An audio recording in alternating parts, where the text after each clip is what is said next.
أنا بكلمكم صحيح. تصوروا ما كانش حد قادر يسافر في عقل ووجدان الرئيس السادات لما طرح تصوره للسلام. ما كانش حد قادر يشوف ده، لكن الزمان والتغير والسنين أكدت إنه صواب رؤيته وعبقرية فكرته.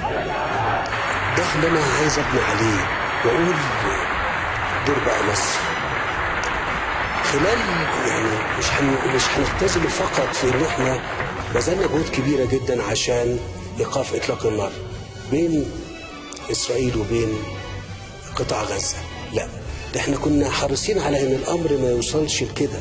يعني إحنا كنا بنبذل جهود عشان الأمر ما يتطورش لكده، ثم الجهود بذلت لإيقاف إطلاق النيران، ثم لإعادة إعمار القطاع.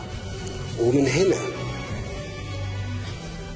مصر هتفضل تقوم بدورها وتبذل كل جهودها وتشجع على إقرار سلام حقيقي وإقامة دولة فلسطينية على الأراضي التي تم احتلالها في عام 67 وعاصمتها القدس. ومستعدين إحنا والعالم العربي إن إحنا ننظر في كل الأفكار التي تشجع وتؤمن الطرفين الإسرائيلي والفلسطيني على الإقدام على هذه الخطوة اللي أنا بقول هتعمل واقع جديد لا تتصوروه في منطقة الشرق الأوسط، وهتؤدي إلى مزيد من الاستقرار لا يمكن أبدا نتصوره، وهتقطع كتير من الطرق على الفكر المتطرف والإرهاب في هذه المنطقة.